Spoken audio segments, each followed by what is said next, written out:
Good morning, students. I am Namita Seth. Welcomes back to BBBN online classes, and we'll continue the chapter "The Hundred Dresses" Part 2, which is written by Eleanor Estes. Okay, so till now we have discussed that Maddie was feeling very repentance regarding her behavior with Wanda, and she wanted that Wanda should come back to the school so that she could now protect her from the bad behaviour और from the bully nature. Okay, लेकिन उसी तरफ हमने दूसरी तरफ पैगी को देखा जिसे कोई फ़र्क नहीं पड़ता वांडा के जाने से, और जबकि पैगी ही उसे बहुत ज़्यादा टीज करा करती थी, लेकिन फिर भी उसे कोई फ़र्क नहीं पड़ा। ठीक है, दैन हमने देखा कि क्रिसमस का समय आ चुका था, क्रिसमस का सीज़न था और लास्ट डे था स्कूल का। मिस मैसन को एक लेटर मिला था और वो चाहती थी कि वो लेटर वो सारी क्लास के सामने, रूम नंबर 13 के स्टूडेंट्स के सामने उस लेटर को पढ़ के बताएं। नाउ लेट्स सी वो किसका लेटर था। You remember Wanda Pentronsky, the gifted little artist who won the drawing contest? अब मिस मैसन क्लास को बता रही हैं कि क्या तुम्हें वांडा पेंट्रोंस्की का नाम याद है, जो गिफ्टेड चाइल्ड थी और जिसने ड्राइंग कॉन्टेस्ट जीता था। Well she has written me. Well उसने एक लेटर किसको लिखा है? मिस मैसन को लिखा है। And I am glad to know where she lives, और उन्हें बहुत खुशी हो रही है ये जानकर कि उन्हें वो जान गई हैं कि वो कहाँ रहती है, उसका एड्रेस पता चल चुका है। Because now I can send her medal, क्योंकि अब वो उसे ड्राइंग कॉम्पिटिशन की वो विनर थी तो उसे वो मेडल सेंड कर सकती हैं। I want to read her letter to you, और वो चाहती हैं कि उस लेटर को वो सारे क्लास के सामने पढ़ें। The class sat up with sudden interest and listen intently. अब जो क्लास है वो बहुत क्यूरियोसिटी से बैठ गई, बहुत इंटरेस्ट आ गया उनको कि जो मतलब क्या लिखा है एक्चुअली वांडा ने। Dear Miss Mason, how are you and room 13। Dear Miss Mason, आप कैसी हैं और रूम 13 के बच्चे कैसे हैं? Please tell the girls they can keep those 100 dresses, because in my new house I have 100 new ones all lined up in my closet.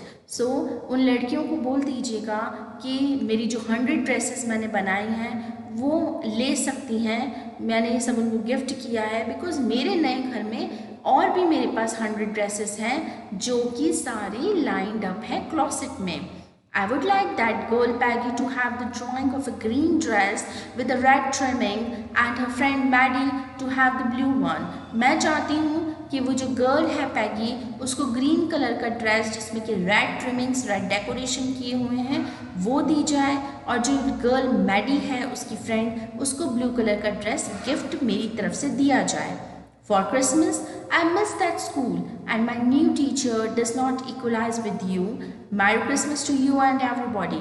So बोलते हैं क्रिसमस पे मैं उस स्कूल को, आपके स्कूल को बहुत मिस करती हूँ, और जो मेरी नई टीचर है वो आपकी जितनी अच्छी नहीं है, आपकी बराबरी नहीं कर सकती वो।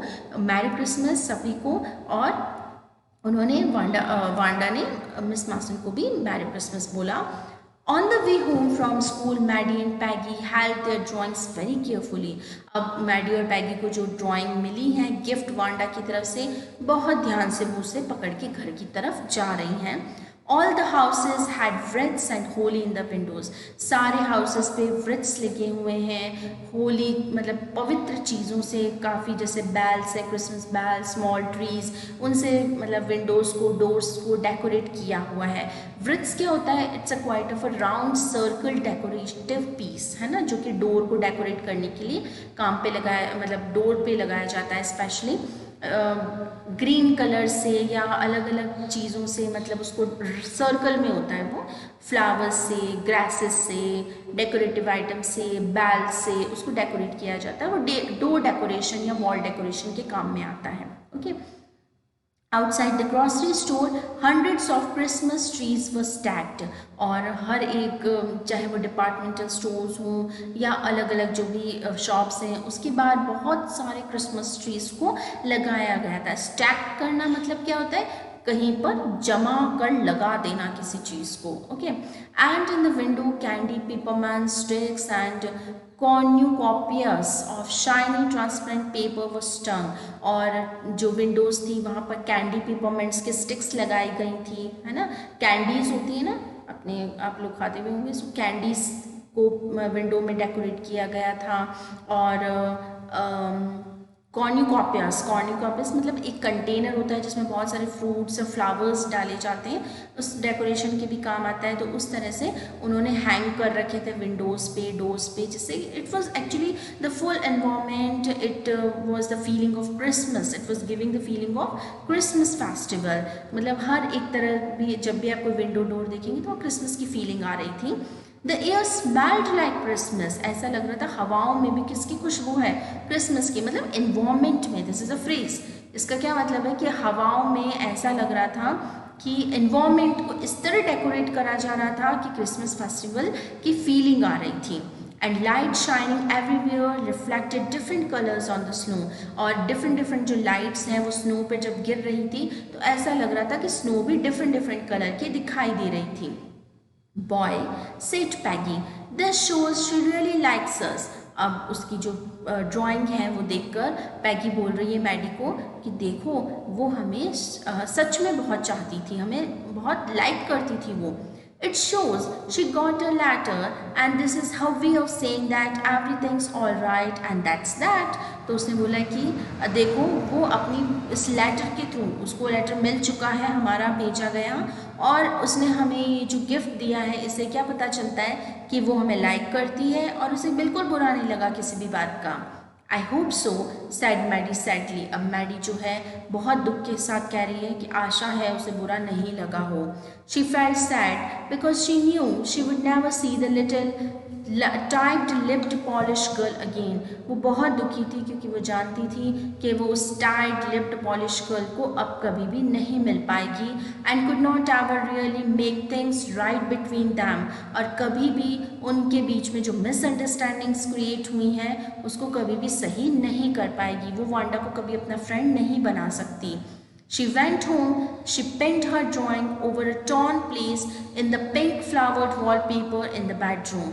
मैडी अपने घर जाती है और अपने बेडरूम में, जहाँ पर उसका पिंक फ्लावर का वॉलपेपर होता है, जो दीवारों को डेकोरेट करने के लिए हम वॉलपेपर्स लगाते हैं, उस वहाँ वो एक थोड़ी सी जगह से टर्न आउट हो चुका था, फट चुका था, तो वहाँ पर वो उस पेंटिंग को जाके लगा देती है। The shabby room came alive from the brilliancy of the colors. तो जो shabby सा रूम था अब वो vibrant colors से बहुत ज़्यादा colourful दिख रहा है। Maddie sat down on her bed and looked at the drawing. Maddie अपने बेड पे बैठ गई और उस ड्राइंग को निहारने लग गई। She had stood by and said nothing. वो उस पेंटिंग के पास गई और कुछ नहीं बोली। But Wanda had been nice to her anyway. और वो ये सोच रही थी कि वांडा किसी न किसी तरह उनसे बहुत ज़्यादा खुश थी, बहुत अच्छी है वांडा कि इतना ज़्यादा उन्होंने उनके साथ बैड बिहेव करा, फिर भी वांडा ने उन्हें गिफ्ट दिया। Tears blurred her eyes and she gazed for a long time at the picture. और उसकी आंखों से आंसू बहते जा रहे थे और वो वांडा की पेंटिंग को बहुत देर तक देखती रही। Then hastily she rubbed her eyes and studied it intently.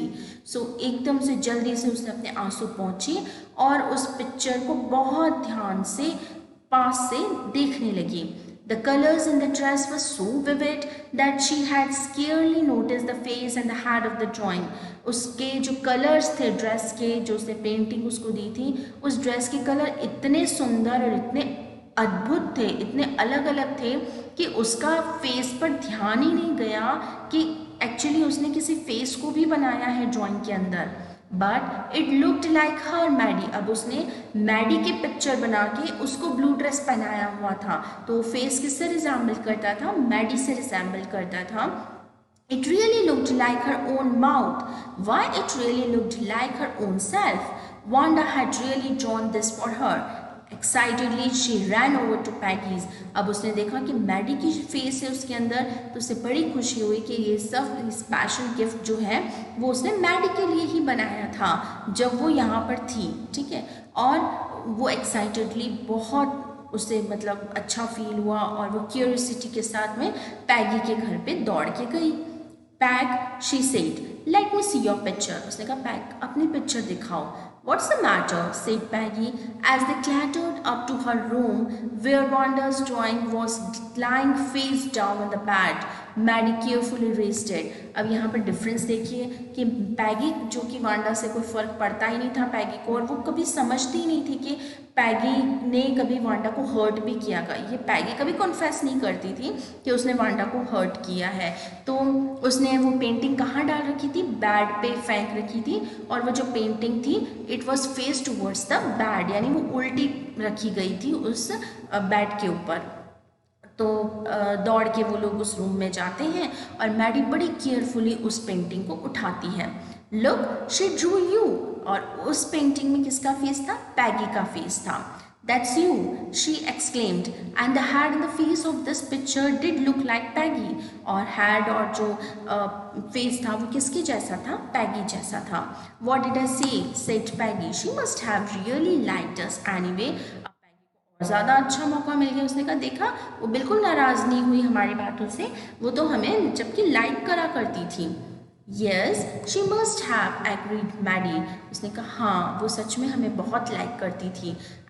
And away the tears that came every time she thought of Wanda standing alone in that sunny spot in the schoolyard, looking stolidly over at the group of laughing girls after she had walked off, after she had said sure, 100 of them all lined up. So जब भी Maddie पैगी के बारे में Wanda के बारे में सोचती तो उसकी आंखों से आंसू बहने लगते, और जब भी वो स्कूल में ऐसे मतलब इमेजिन करती वांडा को कि वांडा यहाँ खड़ी होती थी, एक अकेली लड़की अलग से खड़ी है जो कि सनी स्पॉट में स्कूल यार्ड में खड़ी है, धूप में अकेली अलग से खड़ी होती थी, वांडा की कोई फ्रेंड नहीं थी। तो ये सब सोच के भी मैडी की आंखों से आंसू निकलते थे, और कई बार वो इमेजिन करती कि जो बहुत ग्रुप ऑफ गर्ल्स जो हैं वो चिढ़ा रही थी या बातें करती वांडा के बारे में कि वांडा के पास 100 ड्रेसेस थी, उसका मजाक उड़ाती, तो मैडी वहाँ पर जाकर उन सबको चुप करना चाहती थी और कहती कि हाँ श्योर उसके पास में 100 ऑफ ड्रेसेस हैं और वो सब एक लाइंड अप इन अ क्लॉसेट हैं। तो वो मैडी कहीं ना कहीं चाहती थी वांडा से वापस उसके फ्रेंडशिप करना, उससे सॉरी बोलना, जो सच में हो नहीं पाया क्योंकि वांडा स्कूल छोड़ के जा चुकी थी। लेकिन पैगी को इन सब का कोई डिफरेंस नहीं पता चला, कोई इफ़ेक्ट नहीं हुआ उसको, जबकि मैडी को काफ़ी रिपेंट फील हो रहा था। So students, this actually story is all about the racial discrimination, कि किस तरह एक पॉलिश गर्ल को अमेरिकन गर्ल्स या अमेरिकन जो बच्चे हैं वो चढ़ाते हैं उसके नाम को लेकर, उसकी पॉवर्टी को लेकर। And the thing is that कि हमें इसका थीम अगर हम देखें या मॉरल अगर हम स्टोरी का देखें तो हमें ये मिलता है कि डोंट जज a book by its cover. अगर आप बाहरी तौर से किसी इंसान को जज करते हैं तो एक्चुअली वो वैसा नहीं होता है, टैलेंट तो अंदर छुपा होता है। हमने कस्टर्ड ड्रैगन में भी देखा था कि किस तरह से जो okay sorry that is in yes in 10th class. So custard dragon में भी हमने देखा था कि जो ड्रैगन था वो काफ़ी कावर्ड था, लेकिन एक्चुअली जब पायरेट आया तो उसने दिखाया कि वो कितना ब्रेव है। सो इसी तरह वांडा काफ़ी चुपचाप बहुत शांत लड़की जो कि एक्चुअली इस रेशियल डिस्क्रिमिनेशन से सफ़र कर रही थी। Racial discrimination that means the discrimination, भेदभाव होना on the basis of colour, caste, creed, है ना, इन सब को लेकर मतलब कलर को लेकर स्पेशली हम जब भेदभाव करते हैं दैट इज़ रेशियल डिस्क्रिमिनेशन। तो वो अमेरिकन थी और वो पॉलिश गर्ल थी और उसके नाम को लेके मजाक उड़ाते हैं, लेकिन सब वांडा क्या थी, बहुत टैलेंटेड थी और उसने प्रूव करा that she won the drawing competition, जो कि सब सोचते थे पैगी फर्स्ट आएगी लेकिन वांडा फर्स्ट आ गई थी। ठीक है, so the moral of the story is that don't जज the book by its cover. So आप कभी भी किसी को अंडर एस्टिमेट नहीं कर सकते। Okay, so till then, happy learning. We have completed the chapter and I will send you the PDF for certain, and we'll discuss the next chapter in the next video. Please complete your work and send your notebooks in the school with your parents. Okay, so till then, happy learning. Thank you.